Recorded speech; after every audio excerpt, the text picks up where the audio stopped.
Imagine a world without laws, a place where chaos and disorder are the norms, where might makes right and the weak have no recourse. A world without rules or consequences would be a world in turmoil.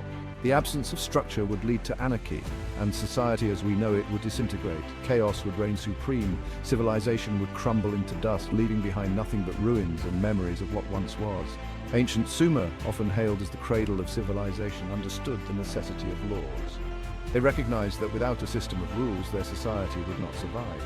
This Mesopotamian society, nestled between the life-giving Tigris and Euphrates rivers, was a beacon of innovation. It was here that writing, mathematics, and law were born. These groundbreaking innovations did not just serve their immediate needs, but also laid the foundation for future civilizations. The Sumerians' contributions have echoed through the ages.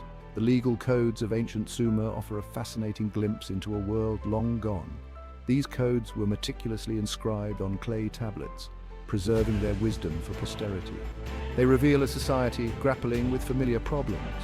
Issues like theft, murder, and property disputes were as prevalent then as they are today.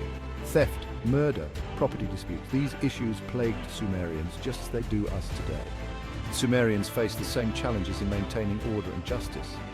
To combat these issues, the Sumerians developed a system of laws.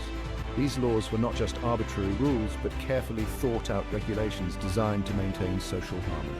These laws, often harsh and unforgiving, were designed to maintain order. They were a reflection of the times, where strict measures were deemed necessary to deter wrongdoing. They served as a stark warning to potential lawbreakers.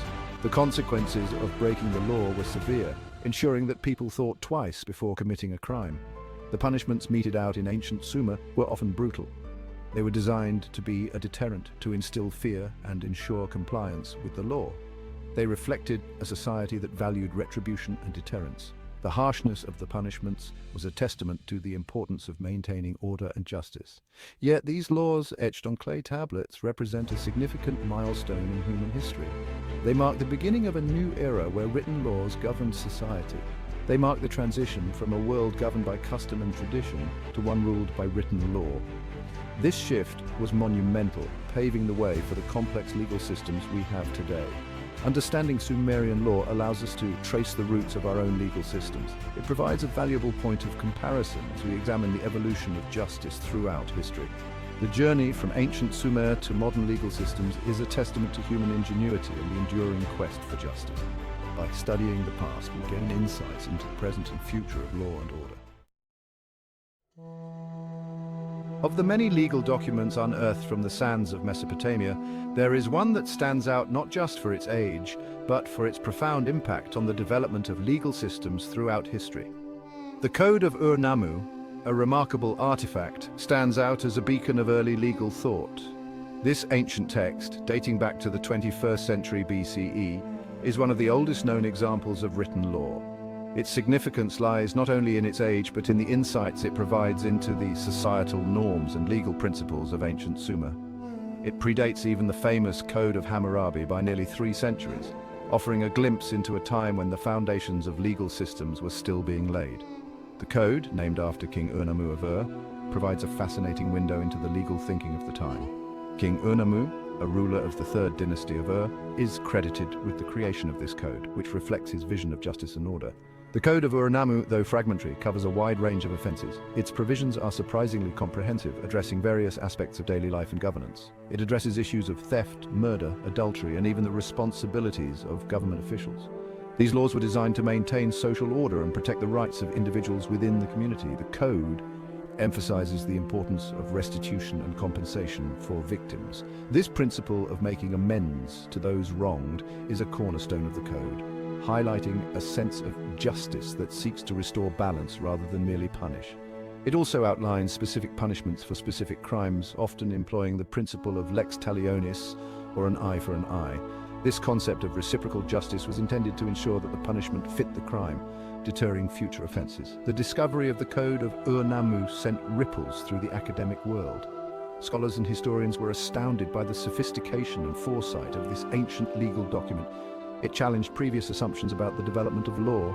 The code revealed that complex legal systems existed far earlier than previously thought, reshaping our understanding of ancient civilizations.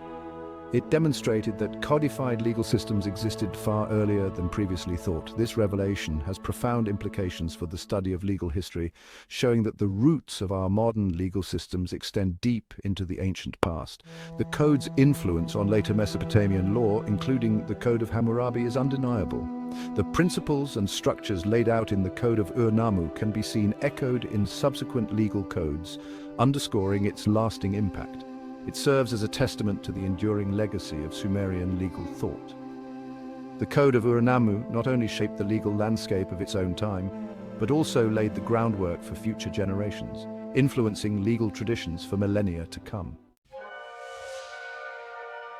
In the bustling marketplaces of ancient Sumer, theft was a constant concern.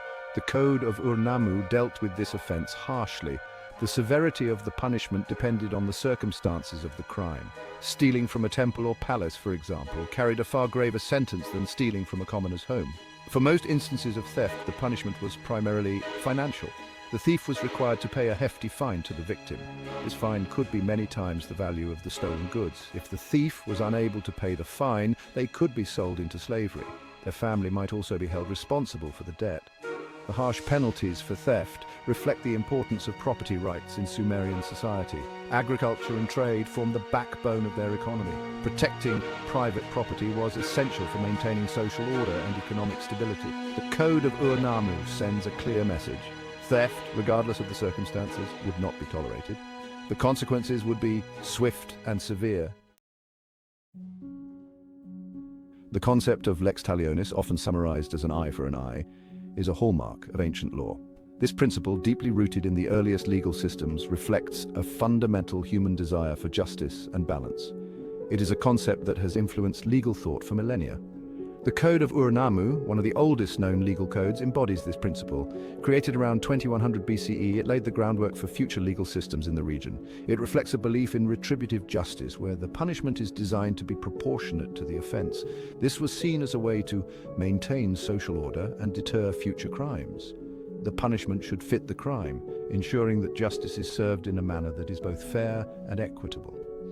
This principle was not only about retribution, but also about maintaining harmony within the community. The harm inflicted on the victim should be mirrored in the punishment of the perpetrator. This mirroring was intended to provide a clear and direct consequence for wrongful actions. This principle is evident in the code's treatment of violent crimes. For instance, if a person committed an act of violence, the punishment would be a direct reflection of the harm caused. If a man struck another man, breaking his bone, the offender's bone would also be broken. This form of justice was intended to be immediate and unequivocal. If a man blinded another man, he too would be blinded. This ensured that the punishment was not only fair but also served as a deterrent to others. This reciprocal punishment aimed to restore balance within the community. It was believed that by exacting a punishment equal to the crime, social equilibrium could be maintained. It provided a sense of justice, however brutal, to the victim and their family. This was crucial in a time when personal and family honor were of utmost importance.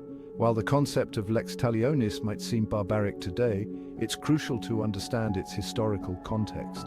In ancient societies where the rule of law was still developing, such measures were seen as necessary to maintain order. In a world without sophisticated prisons or rehabilitation programs, corporal punishment was one of the few effective deterrents available. The harshness of the punishment was intended to prevent future crimes by instilling fear of retribution. It served as a powerful warning against violence. Public punishments were a stark reminder of the consequences of breaking the law. It also aimed to prevent cycles of escalating revenge. By providing a clear and definitive punishment, the code sought to end the cycle of retribution that could otherwise spiral out of control. By ensuring that the punishment fit the crime, the code sought to limit excessive retribution. This was a way to ensure that justice was not only served but also seen to be served, maintaining the integrity of the legal system. The principle of lex talionis also influenced later legal codes, including the famous Code of Hammurabi. These ancient laws laid the foundation for modern legal systems, emphasizing the importance of proportional justice. Today, while our legal systems have evolved, the underlying principle of proportionality in justice remains. The idea that the punishment should fit the crime continues to be a cornerstone of legal thought. Understanding the origins of lex talionis helps us appreciate the evolution of justice and the